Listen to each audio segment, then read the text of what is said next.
어떻게 지난 한 주간 예수님의 오심에 감사하고 또 다시 오실 것을 기대하며 보내셨습니까?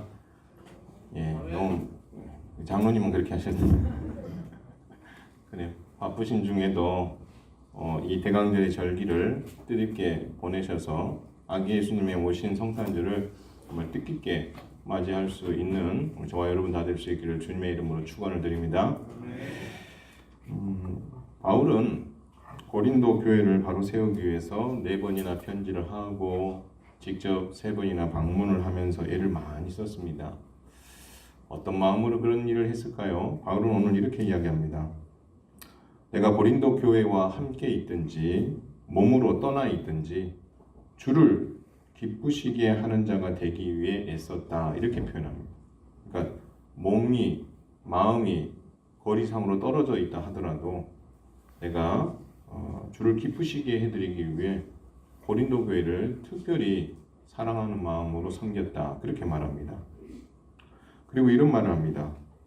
반드시 그리스도의 심판대 앞에 서서 각각 선악간에 행한 대로 심판을 받을 것을 바울은 알았기 때문에 두려운 마음으로 사명을 감당했다, 그렇게 이야기합니다. 저와 여러분이 직분을 감당할 때에 어쩌면 바울이 준 이 2가지 마음, 특히 2번째 같은 경우 우리가 언젠가는 하나님의 심판대 앞에 선다라는 생각, 그것을 염두에 둔다면 바울이 오늘 고린도 교회를 향해서 그렇게 열정을 쏟고 고린도 교회를 바로 세우기 위해서 이렇게 애를 쓴 이유가 어디 있는지 우리가 분명히 안다면 저와 여러분에게 맡겨주신 직분도 그렇게 잘 감당하게 될 줄로 믿습니다. 또한 고린도 교회를 현혹시킨 거짓 교사들이 있었어요. 그들에게 복음으로 반박하고, 그래서 고린도 교회 성도들이 바울이 목회했을 때 가졌던 그 마음과 그 진실을 바로 알아줘서 그 거짓된 자들의 가르침에서 돌이킨 그 모든 일들을 위해 그는 열심히 수고를 했던 거죠. 그러면서 우리가 바울 서신을 한번 읽다 보면 때로는 바울이 지나치게 자기를 자랑하는 것처럼 표현할 때가 있어요. 그런데 여러분, 그 자랑은 내가 너에게 이렇게 했으니까 내가 칭찬받아 마땅해, 나를 존경하는 게 마땅해, 이런 마음으로 한 게 아니라는 거예요. 바울은 복음을 위한 수고, 그리고 그가 겪었던 그 모든 고난과 박해, 그것을 자랑한 이유는 뭐냐면 그 자랑을 통해서 그들이 지금 가까이 하고 있는 이 거짓 교사들로부터 어떻게요?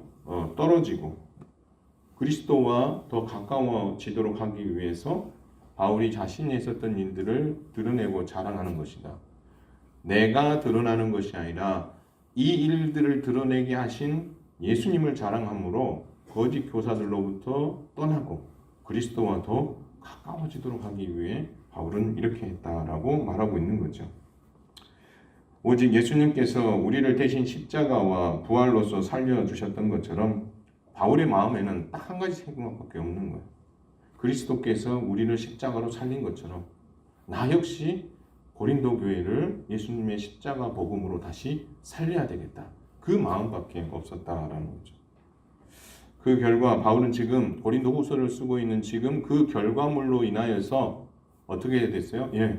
고린도 교회 성도들이 회개하고 돌아왔다는 그 좋은 소식을 듣고 정말 기뻐하면서 고린도 후서를 쓰고 있는 거죠. 그러면서도 바울은 오늘도 역시 건강하고 바른 교회를 세우기 위해서 2가지를 권면해 줍니다. 어쩌면 앞에 2주 동안 했었던 것과 비슷한 맥락일지 모르지만 또 다른 표현을 통해서 그들이 해야 될 일이 무엇인지를 계속해서 말씀하고 있다라는 것입니다.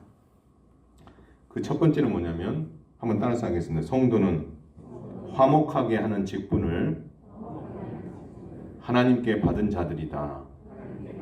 믿으시기 바랍니다. 성도는 화목하게 하는 직분을 맡은 하나님의 일꾼으로서 거기에 걸맞는 삶을 살아야 된다라고 말씀하고 있는 것입니다. 그래서 여러분, 바울은 우리가 예수 그리스도 안에서 아주 특별한 존재다라고 선포합니다. 여러분, 우리가 너무 잘 아는 고린도후서 5장 17절에 시작이 이렇게 됩니다. 그런즉 누구든지 그리스도 안에 있으면, 이 말은 누구든지 예수 그리스도를 믿으면이란 말입니다. 한번 따라서 하겠습니다. 새로운 피조물이라. 이전 것은 지나갔으니 보라 새 것이 되었도다. 할렐루야. 여러분, 예수 그리스도를 믿음으로 말미암아 옛 것은, 이전 것은 다 지나가고 우리가 새롭게 되었다라고 말씀하고 있습니다. 여러분, 바울은 이 글을 쓰면서 무슨 생각을 했을까요? 바로 자신이 옛 것을 버리고 새로운 피조물로 거듭났던 그 순간을 머릿속에서 떠올리지 않았겠어요? 바로 다메섹 도상에서 부활하신 예수 그리스도를 만나고 180도로 달라졌던 그 순간을 기억했을 거예요. 그 순간에, 부활하신 주님을 만나는 순간에 옛사람은 십자가에 못 박혀 죽어버리고 바로 자신이 새로운 피조물이 되었다라는 거죠. 그러니 여러분, 그 한 줄을 쓰면서 그는 아마 이 편지를, 이 한 줄을 딱 쓰고 나서 막 눈을 감고 많은 묵상을 했을 것 같아요. 그렇다. 내가 그 부활하신 주님을 만나는 그 순간에 내가 이렇게 새로운 피조물이 되었지. 정말 하나님 감사합니다. 과거의 내 모습은 어땠지? 하고 돌려보니까 옛날에 과거의 모습은 어땠어요? 사내들인 공회에 멍멍 짖는 개와 같은, 그들이 이렇게 하라면 그렇게 하고, 그들이 공문 쥐어져서 예수 믿는 사람 잡아오라면 그 들고 가서 잡아오는 사내들인 공회의 개와 같은 그런 삶을 살았는데, 지금은 어떻게 살고 있어요? 한번 따라서 하겠습니다. 예수 그리스도의 종으로 산다. 믿으시기 바랍니다. 이게 너무 좋은 거죠. 옛날에는 사내들인 공회의 종으로 살았는데 나는 지금 예수 그리스도의 종으로 산다. 여러분, 이것이 너무나 행복한 거죠. 그래서 옛것은 다 지나가 버리고 옛것은 다 끊어내 버리고 이제 그가 새로운 신용으로 이렇게 거듭났다. 여러분, 그것이 그의 가슴을 정말 뛰게 만들지 않았겠습니까? 사랑하는 성도 여러분, 예수님을 믿는 저와 여러분도 옛것을 다 떨쳐버리고 새로운 피조물로 거듭난 줄 믿으시기를 바랍니다. 그 아멘을 좀 크게 하셔도 돼요. 하나님께서 여러분을 새로운 피조물로 만들어 주셨어요. 사실 우리 옛 모습은 어땠어요? 죄로 일그러졌어요. 죄로 일그러졌기 때문에 하나님 우리가 할 수도 없었어요. 근데 예수 그리스도께서 십자가에서 그 일그러진 우리를 어떻게 다 새롭게 어떻게요? 빚으시고 새 피조물로 우리를 만들어 주셔서 옛 것을 다 어떻게요? 벗어 던져버리고 새로운 피조물로 우리를 거듭나게 해주심으로 이제 누구를 알 수 있어요? 예수 그리스도를 알고 믿을 수 있는 그런 특별한 은혜를 경험한 거죠. 그렇기 때문에 여러분, 우리가 예수를 믿고 새 사람이 되고 새 피조물이 되었다는 것은 정말 하나님의 은혜 아니면 불가능한 일이었고, 이 사실은 우리가 절대 잊어서는 안 되는 일이라는 것을 우리는 기억해야 할 것입니다. 근데 중요한 게 하나 있어요.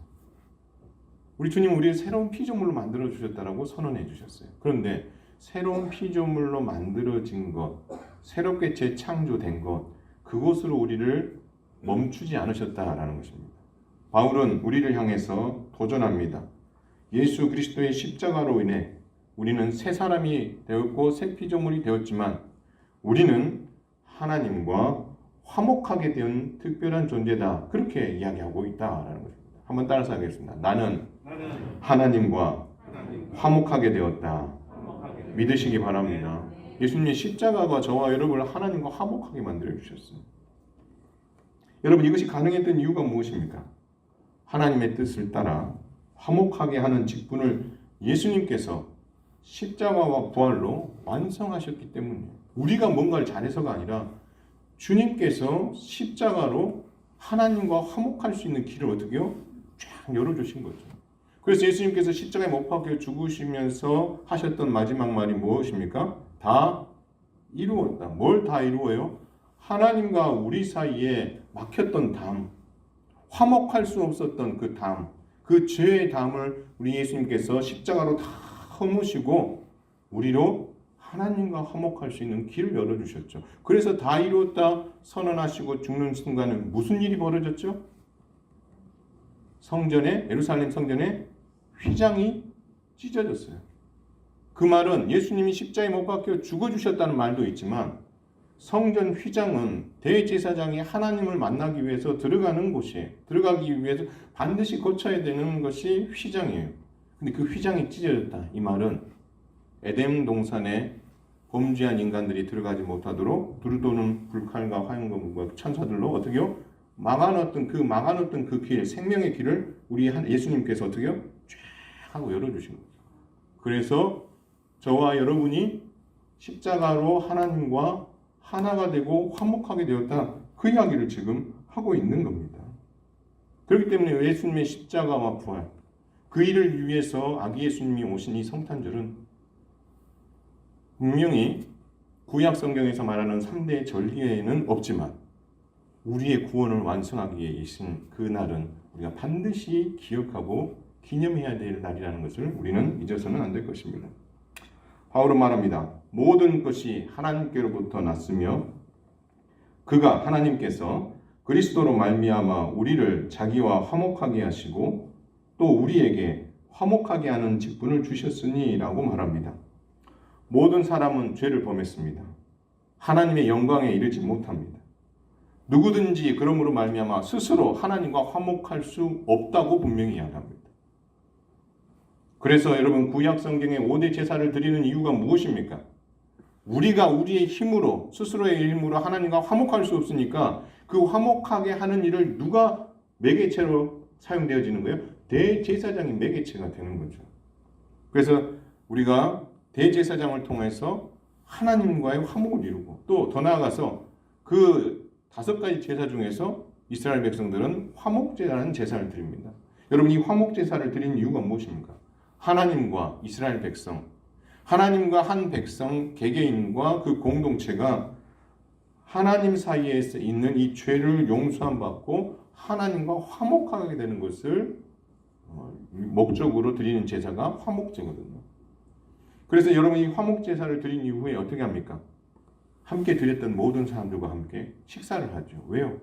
하나님과 죄 용서함으로 화목하게 된 것이 너무나 행복한 일이기 때문에 같이 그 화목하게 된 것을 즐거워하는 그 제사가 화목제사예요. 근데 이 화목제사를 구약시대에는 계속 드려야 했어요. 그런데 예수님께서 십자가에서 우리 대신 화목 제물이 되어주신 줄 믿으시길 바랍니다. 여러분 로마서 3장 25절에 이런 말씀이 있어요. 이 예수를 하나님이 그의 피로써 믿음으로 말미암는 화목제물로 세우셨으니 할렐루야. 예수님은 제물인 거예요. 화목제물. 그래서 여러분 세례 요한이 예수님을 보면서 뭐라고 이야기했습니까? 세상 죄를 지고 가는 하나님의 어린 양이다. 돌려 이야기하면 예수님이 뭐라는 겁니까? 내 대신 드려지는 제물이다. 그렇게 이야기하고 있는 거죠. 그리고 로마서 5장 1절은 말합니다. 그러므로 우리가 믿음으로 의롭다 하심을 받았으니 우리 주 예수 그리스도로 말미암아 하나님과 화평을 누리자. 화평을 이루자가 아니에요. 화평을 뭐 하자고요? 누리자라고 이야기합니다. 이 여러분 누린다는 말은 이 화평이 주어진 것을 전제로 하는 말이에요. 그렇죠? 결국 바울은 이처럼 십자가로 하나님과 화목해 하신 예수님께서 이제 교회와 성도들에게 맡겨주신 직분이 하나 있는데 그게 화목하게 하는 직분이다라고 말씀하고 있다라는 것입니다. 그래서 여러분 화평은 그리스도 안에서 이미 우리에게 주어졌어요. 그러나 주어진 것으로 끝나는 것이 아니라 그것을 누리고 그 화평을 이루기 위해서 애쓰는 일을 우리가 해야 된다라고 말씀하고 있습니다. 여러분 고린도후서 5장 19절을 우리 한번 같이 한번 읽겠습니다. 5장 19절. 5장 19절입니다. 다 찾으셨으면 한 목소리로 읽습니다. 곧 하나님께서 그리스도 안에 계시사 세상을 자기와 화목하게 하시며 그들의 죄를 그들에게 돌리지 아니하시고 화목하게 하는 말씀을 우리에게 부탁하셨느니라. 아멘. 여러분 이 말이 무슨 말입니까?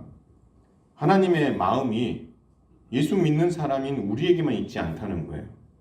예수 안에 하나님께서 예수 안에 계시사 세상을 자기와 화목하게 하시며 그렇죠? 그래서 우리가 화목하게 되었어요. 근데 우리와 화목하기만 원하시는 것이 아니라 세상과도 화목하기를 원하시는 거죠. 그런데 세상과 화목하게 하려는데 걸림돌이 하나 있어요. 그게 뭐죠? 그들이 가지고 있는 죄인 거죠. 그래서 그들의 죄를 그들에게 돌리시기보다도 다 너 때문이야. 너가 죄를 지어서 그렇게 된 거지라고 그들에게 탓하지 않으시고 화목하게 하시는 그 임무를, 말씀을 우리에게 맡겨주셨다. 이 말은 뭐냐면 바로 세상에 살아가는 사람들에게 기회를 주는 거죠. 어떤 기회? 화목해 하는 직분을 맡은 우리로 하여금 그들도 하나님과 화목하게 하도록 만드는 일들을 우리가 하라고 주님 말씀해 주셨다라는 것입니다. 그래서 여러분, 바울이 오늘 고린도 교회를 향하여서 화목하게 하는 직분을 너희에게 주셨다라는 말을 할 수 있었던 큰 이유 중에 하나가 뭐냐면 바울 자신이 그리스도로부터 화목해 하는 직분을 맡았기 때문에 그 책임을 다하기 위해서 아직 예수님을 믿지 않았던 고린도 지역에 가서 복음을 전해서 그들로 하나님과 화목하게 하는 직분을 감당했거든요. 그렇다면 이제 고린도 교회가 해야 될 일이 뭐냐? 내가 했던 것처럼 고린도 교회 너희도 세상과 화목하고 그들로 하나님께 나아갈 수 있도록 돕는 일, 그래서 하나님과 화목하게 만드는 일, 쉽게 말하면 예수님 믿도록 만드는 일들을 너희가 해야 된다. 그렇게 말씀하고 있다. 사랑하는 성도 여러분, 이렇게 고린도 교회를 화목해 하는 직분자로 세운 것이 바울의 헌신을 통해 이루어진 것처럼 하나님께서는 저와 여러분을 통하여서 세상에 있는 사람들이 하나님과 화목하게 되기를 바라고 계신 줄 믿으시길 바랍니다. 그런데 중요한 건 뭐냐면 이 일을 감당하는 게 쉽지가 않다라는 것입니다. 십자가의 길을 가듯이 인내가 뒤따른다라는 것입니다. 화목하게 하는 책임 안에는, 직분 안에는 책임이 뒤따른다는 거예요. 그래서 여러분 이런 말씀을 합니다. 우리는 이 직분을 감당할 때 무엇에든지 누구에게든지 비방을 받거나 흠집 잡지 않도록 애를 써야 된다라고 말씀합니다. 그러니까 화목하게 하는 그 직분을 감당하다 보면 믿지 않는 사람들과 충돌도 생길 수 있고 여러 가지 어려움이 생길 수 있다라는 겁니다. 그 어려움이 생길 때에 그것으로 인하여서 너희가 비방받는 일이 없도록 조심할 뿐만 아니라 흠집 잡히지 않도록 애를 써야 된다. 달리 말하면 하나님의 일꾼답게 그들과 함께 화목을 이루는 일에 내가 최선을 다하는 것이 합당하다. 단 그 일들을 가다 보면 고난이라는 게 뒤따라올 수밖에 없다. 그래서 여러분 오늘 읽지는 않겠지만 6장 5절에서 8절에 보면 매맞음과 갇힘과 난동과 수고로움부터 시작해서 쭉 보면 이 십자가의 길과 화목해 하는 직분을 감당하다 보니까 바울 자신이 그 일을 하다 보니까 그는 이런 많은 고난을 겪었다는 거야. 돌려 이야기하면 고린도 교회 너희도 화목하게 하는 이 직분을 감당하다 보면 많은 어려움을 겪게 될 것인데 그 어려움을 잘 극복함으로 말미암아 화목해 하는 직분을 잘 감당하면 우리 하나님께서 정말 기뻐하실 것이다. 바울은 그렇게 고린도 교회를 권면하고 있는 겁니다. 사랑하는 성도 여러분, 예수님께서 십자가로 하나님과 우리 사이를 화목하게 해주시고 이제 우리에게도 화목하게 하는 직분을 주셨다라는 사실, 그리고 그 직분을 저와 여러분은 이미 받은 줄 믿으시길 바랍니다. 그 얘기를 들어보니까 목사님 그 직분 별로 안 받고 싶은데요. 할 일이 너무 많을 것 같고 세상 사람을 살면서 그냥 좀 편안하게 살 수 있는데 거기서 이 고난과 함께 화목해 하는 이 직분을 감당하려고 하면 힘들 것 같은데요. 라고 말할 수 있겠죠. 그러나 여러분 이 직분은 예수를 믿는 모든 사람들에게 다 주어진 직분이라는 사실을 여러분 기억해야 할 것입니다. 그래서 이 화목해 하는 그 직분을 우리는 일단은 교회 안에서 이루어야 됩니다. 여러분 한 사람 한 사람이 예수 그리스도를 통해서 하나님과 뭐한 사람들이에요? 화목을 이룬 사람들이에요. 그래서 한 사람 한 사람이 화목을 이룬 직분을 맡은 자로서 교회 안에서도 화목을 이룰 수 있어야 되지 않겠습니까? 우리가 화목한 직책을 맡았는데 그건 그거고 교회 안에서 어떻게 해요? 화목과 무관한 그런 모습을 보인다면 하나님 마음이 참 아프실 것 같아요. 그래서 내가 공동체 안에서 정말 화목고 화평을 만들어내고 있는 사람인가? 아니면 나는 화목과 화평을 깨트리며 살아가고 있는가? 한 번쯤 살펴볼 필요가 있다. 내가 있음으로 인하여서 긴장감이 도는지, 불편한지, 아니면 나로 인하여서 정말 행복하고 웃음이 넘쳐나는지, 날마다 변화되는 새로운 그런 피조물로서 우리가 정말 달라지기를 바라시는 것이 우리 주님의 마음인 것 같아요. 그래서 저와 여러분들이 속해 있는 순이나 속해 있는 전도회나 속해 있는 기관 속에서 우리 교회 공동체 안에서 여러분 한 사람이 있는 그 곳에서 화평이 일어나고 평화가 일어난다면 여러분은 화평을 이루는 직분을 맡은 자로서의 책무를 다 잘 하고 있다라고 보시면 좋을 것 같습니다. 아마 이 일에 힘쓴다면 우리 하나님께서 정말 기뻐하시지 않을까 저는 그렇게 생각해요. 그래서 여러분 이 화평을 이룬다는 것 참 쉽지는 않습니다. 그러나 여러분들에게 주어진 것이 이 직분이라는 것을 여러분 이해하면서 한 발자국 나가서 어떻게 하면 그들과 화평을 이룰 수 있을지 그들의 마음을 헤아려 보고 그리고 그들의 말에 귀를 기울여 보고 내 생각과 어떻게 맞추어 보고 나는 어떻게 저들의 생각과 같이 갈 수 있을까를 같이 어떻게요? 마음을 서로 오고 가면서 이렇게 화평을 이루기 위해서 애를 쓰는 것. 자기 주장보다 어떻게요? 남의 이야기를 먼저 들어주는. 그래서 내 의견이 관철된 것 때문에 행복한 것이 아니라 다른 사람의 의견을 들어주면서 저 사람은 또 저렇게 힘든 일이 있었구나. 그렇게 하면서 마음을 헤아려 주면서 그렇게 관계를 어떻게요? 잘 화평을 이루어서 애를 쓰는 그 모습이 더 성숙한 모습이라는 것을 우리가 기억한다면 나는 교회 안에서 내가 감당하고 있는 이 직분을 가지고 수고하면서 나를 통해서 화평이 지금 일어나고 있는지 스스로에게 한번 질문을 해보시고 더 화평을 이루기 위해서 애쓴다면 목사님 저도 좋지만 우리 하나님께서 정말 기뻐하실 것 같습니다. 또한 우리가 화평케 하는 이 직분은 교회 안에서만이 아니에요. 교회 밖에서도 그것을 해야 돼요. 여러분 교회 밖에서 세상 사람들과 잘 지내라는 말인가요? 예, 맞습니다. 잘 지내는 건 맞아요. 그러나 세상 사람들에게 끌려가고 세상 사람처럼 살라는 말은 아닙니다. 예, 이해가시죠? 세상 사람들과 잘 지내라는 말은 맞지만 세상 사람들에게 끌려가서는 안 된다는 거예요. 우리의 정체성을 분명히 알고 믿음을 지켜야 된다라는 겁니다. 내 일터와 삶의 현장에서 예수님을 믿고 하나님과 화목을 이룰 수 있도록 믿음으로 살아가는 모습을 보여주고 그들도 내가 복음을 통해서 그리스도를 통해서 하나님과 화목하게 되어져 이 자리에 있는 것처럼 그들도 어떻게 해서든지 예수님과 복음을 통해서 하나님과 화목한 그런 존재가 될 수 있도록 돕는 일, 그 돕는 일들을 위해서 우리가 헌신하는 것이 세상 밖에서 화목해 하는 자로서 살아가는 삶의 방식이다라는 것입니다.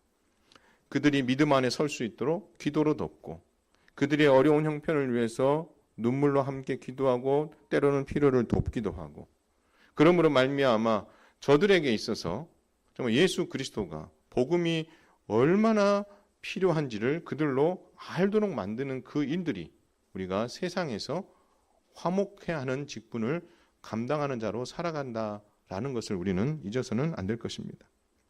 여러분 이렇게 하실 때에 하나님께서 정말 기뻐하실 거라고 저는 믿고요. 그래서 여러분 하나님께서는 분명히 그렇게 하는 여러분들을 향해서 격려하실 것 같아요. 힘들지만 잘하고 있어. 그게 화목해 하는 직분을 맡은 내가 할 일이야.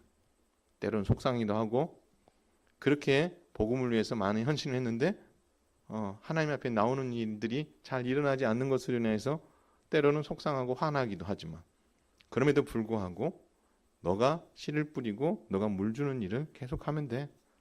그들이 하나님과 화목하게 되는 것은 내 몫이야. 내가 함께해서 그 일들을 이룰 거야. 어쩌면 화목해하는 그 일들이 뜻대로 잘 되지 않아서 속상할 때 있을지 모르지만 우리 하나님은 그렇게 하는 여러분을 격려하시면서 그 일들을 멈추지 않고 계속 잘 감당하라 격려하시며 그 자리로 우리를 이끌고 계신다면 저와 여러분들이 그 손을 붙잡고 그 화목해하는 직분을 여러분의 가정과 여러분의 세상의 삶의 터전에서 그것을 멋지게 이루어 드림으로 하나님의 마음을 행복하게 해드리는 우리 현흥교회 성도들 다 되시기를 주님의 이름으로 축원을 드립니다. 두 번째, 바울은 우리에게 이런 말을 합니다. 성도는 하나님의 자녀로서 성결하고 구별된 삶을 살아야 된다라고 말합니다. 바울은 성도를 향해서 이렇게 이야기합니다. 한번 따라서 하겠습니다. 살아계신 하나님의 성전이다.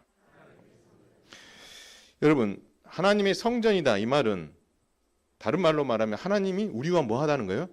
함께하고 계신다라는 것을 말하고 있습니다. 저와 여러분 안에 성령님이 함께하고 계신 줄 믿으시기 바랍니다. 그리고 저와 여러분은 이미 예수 그리스도를 믿음으로 말미암아 성령이 거하는 전이 되었어요. 그런데 오늘 바울은 말하기를 하나님의 성전인 우리는 믿지 않는 자들과 세상에서 함께 살 때 구별된 삶을 살아야 된다라고 말씀하고 있습니다. 그래서 바울은 이런 말을 합니다. 너희는 믿지 않는 자와 멍에를 함께 매지 말라. 여러분, 이 말을 우리가 가장 많이 적용할 때는 결혼할 때인 것 같아요. 결혼할 때에 믿지 않는 자와 멍에를 매지 말라. 이 말씀을 우리가 가장 많이 하기도 하죠. 맞는 것 같습니다. 세상적인 가치관과 그리스도인의 가치관이 확연하게 다르기 때문에 함께 할 수 없는 거고, 왜 우리가 세상 사람들과 구별된 삶을 살아야 되는지 그 합당한 이유를 바울은 그 이야기 바로 다음에 여러 가지 예를 들어서 설명해 줍니다. 한번 들어보시기 바랍니다. 먼저 이렇게 질문을 던져요. 의와 불법이 어찌 함께하며, 이렇게 질문 던집니다. 의와 불법은 상극입니다.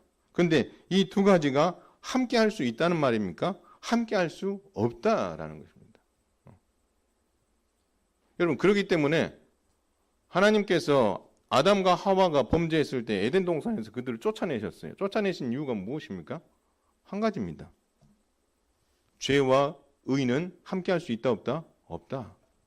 의로우신 하나님이 통치하시는 그곳에 죄를 범한 아담과 하와가 함께할 수 없기에 주님은 그들을 그 공동체에서 쫓아내셨습니다. 의와 불법은 절대 함께 갈 수 없습니다. 여러분, 빛과 어두움이 어찌 사귀며라고 이야기합니다. 여러분, 빛과 어두움이 창세 이후로 지금까지 사귈 수 있습니까? 사귈 수 없어요. 빛이 없으면 어두움이 모든 것을 장악하지만 빛이 들어오는 순간 어둠은 어떻게 해요? 함께 할 수 없이 밀려날 수밖에 없거든요. 따라서 빛과 어둠이 어찌 사귀냐? 사귈 수 없다라고 말씀합니다. 그리스도와 벨리알이 어찌 조화를 이룰 수 있느냐? 여러분, 이 벨리알이란 말 제가 여러 차례 이야기한 거 있을 거예요. 다시 한번 들어보세요. 여러분, 이 벨리알이란 말은 히브리어입니다. 근데 히브리어를 번역하지 않고 그대로 쓰고 있어요. 여러분, 이 말은 하나님을 믿지 않는 자다라는 말입니다. 대표적인 사람을 여러분, 엘리 제사장의 아들인 홈리와 비느하스 있습니다. 그 사람들을 표현할 때에 이런 말을 표현했어요. 행실이 나쁘다라고 표현했어요. 근데 이 행실이 나쁘다는 말이 히브리어로 벨리알입니다. 불량자라는 말로도 표현됩니다.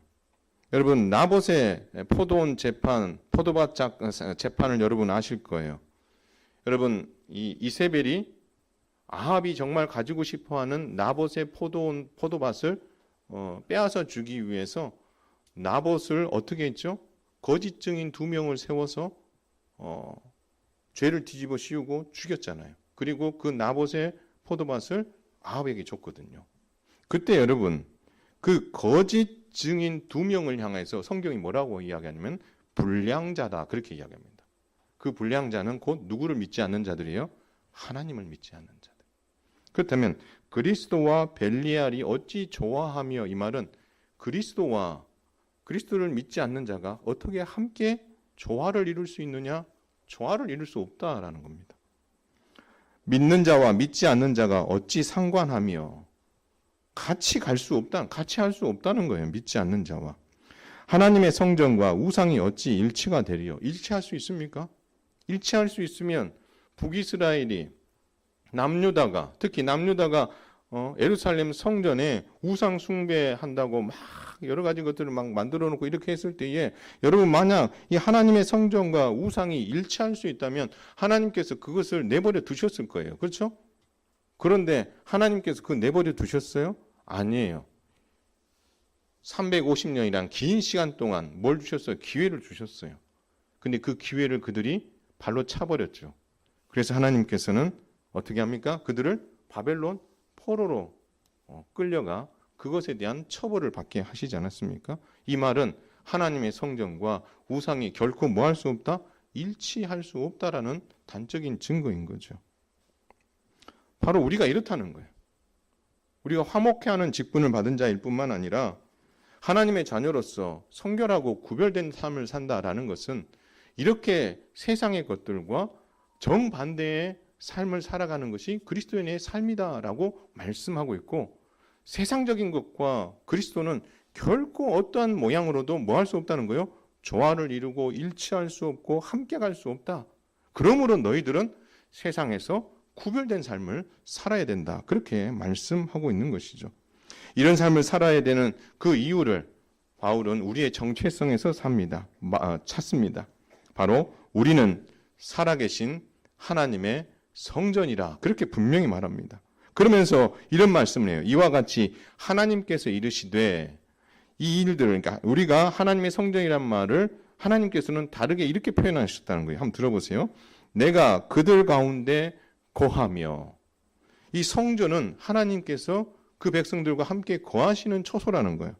두루 행하여 나는 그들의 하나님이 되고 그들은 나의 백성이 되리라.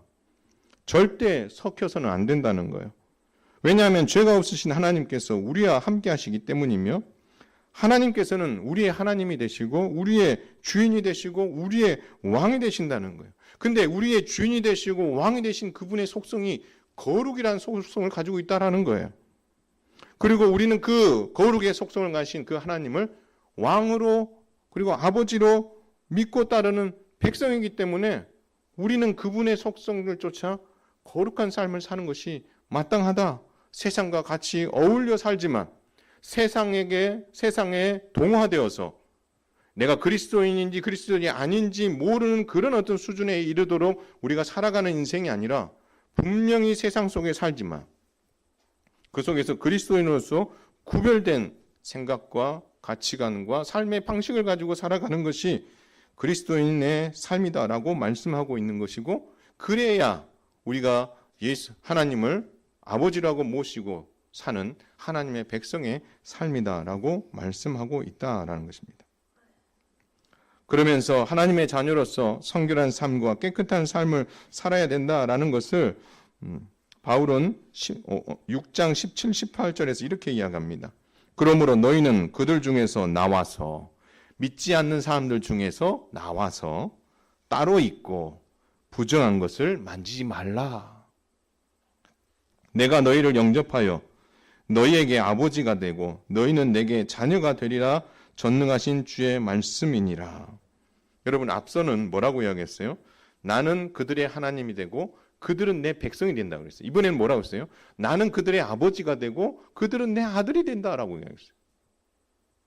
백성들이 왕을 따라가듯이 자녀들이 아버지를 따라가듯이 아버지이시고 왕이신 그분이 거룩하시기에 백성이요 아들인 우리가 그분을 따라 거룩하게 구별된 삶을 살아가는 것이 지극히 마땅하다라고 말씀하고 있고 오늘 그 본문에 이런 말씀이 있어요.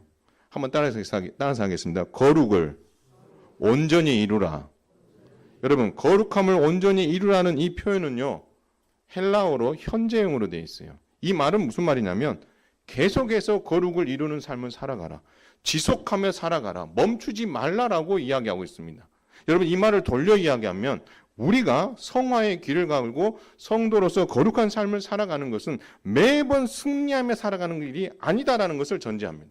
우리도 실패할 수 있다는 거예요. 우리가 거룩한 삶을 살지 못할 수도 있다라는 거예요. 그럴 때마다 우리가 스스로 자포자기하고 무너지는 것이 아니라 거룩을 온전히 이루기 위해서 살다가 실패하더라도 다시 일어나서 그 길을 가고 다시 일어나서 그 길을 가고 그러면서 우리가 거룩한 백성으로 살아가는 것이 성도의 삶이다. 바울은 우리에게 그렇게 도전하고 있다라는 것입니다. 사랑하는 성도 여러분, 우리는 우리를 향해 성도라고 부릅니다. 거룩한 백성이라고 부릅니다. 여러분, 거룩한 백성이란 말은 믿지 않는 자와 구별된 삶을 사는 존재라는 것을 여러분 잊지 마시기를 바랍니다. 여러분이 이 구별된 삶을 살기 위해 어떤 노력을 하고 있습니까?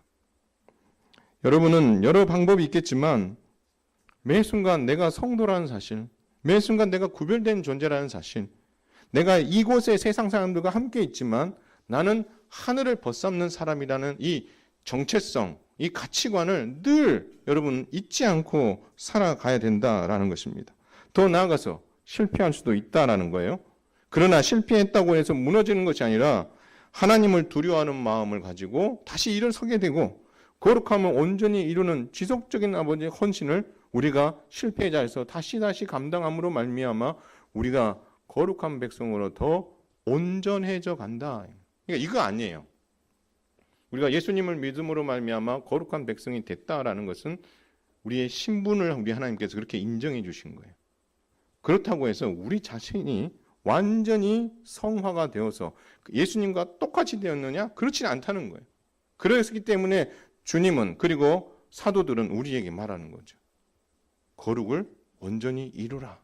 어떻게요? 계속해서 그리스도를 닮아가기 위해서 애를 써라. 그렇게 말씀하고 있다라는 것입니다. 실패하더라도 다시 일어나고 회개하고 거룩한 삶의 자리로 다시 돌아가는 것. 그것이 이 시대에 우리에게 필요하다라는 것입니다. 여러분 이렇게 살아간다면 우리 하나님의 마음이 여러분을 바라보실 때마다 행복하실 것 같아요. 실패할 때는 아이고 안타까워, 아쉬워, 좀 더 잘했더라면 이런 마음이 들겠지만 여러분이 다시 그 자리에서 일어서서 그렇게 성도로서 거룩한 삶을 살아가려고 한다면 우리 주님 정말 기뻐하실 거예요.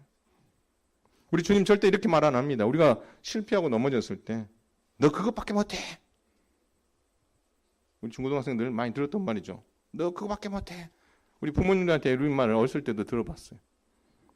그런데 여러분 우리 하나님께서는 이렇게 꾸짖지 않으십니다. 다시 이렇게 세우시고 힘내라고 우리 주님 격려하셔서 거룩한 삶을 살아가도록 오늘도 우리를 도우실 것입니다. 실패하고 두려워하는 마음은 하나님이 주시는 마음이 아니에요. 사단이 주는 마음이에요. 봐라. 네가 그렇지. 뭘 잘하겠어. 여러분의 마음 안에 그런 마음이 들 수 있어요. 아이고, 실패하고 나면요. 그럼 그렇지. 내가 하는 일이 다 그렇지 뭐. 여러분 그런 마음이 안 들 것 같아요. 들어요. 근데 여러분 기억하세요. 그 마음은 누가 주는 마음이 아니에요. 하나님께서 주시는 마음이 아니에요. 주님은 말씀합니다. 여러분 안에 혹 거룩한 백성으로서 살지 못하고 실패한 자리에 흔적들이 있습니까? 그것을 사단은 자꾸 생각나게 만들어요. 봐라 너 그거밖에 안 되잖아. 또 넘어졌잖아.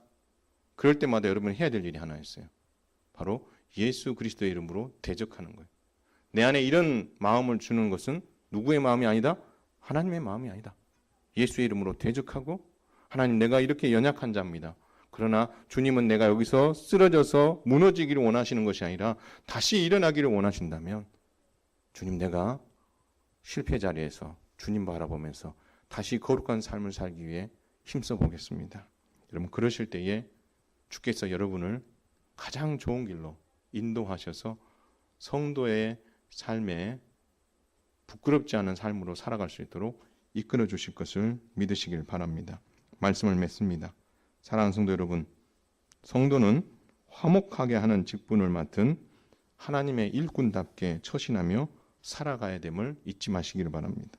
더 나아가 성도는 하나님의 자녀로서 성결하고 구별된 삶을 반드시 살아가야 된다라는 사실, 그리고 그것은 지속적으로 감당해야 되고 실패할 수 있지만 또다시 그리스도를 의지하고 일어서서 주님 다시 오시는 그날까지 이 책임을 다하는 것, 주님이 우리에게 요구하시는 것임을 기억하고 이런 삶을 멋지게 살아갈 수 있는, 그리고 함께 정말 기도로 돕고 격려하면서 힘을 모아 이 일들을 다 같이 이루어갈 수 있는 우리 현흥교회와 성도들 다 되시기를 주님의 이름으로 축원을 드립니다.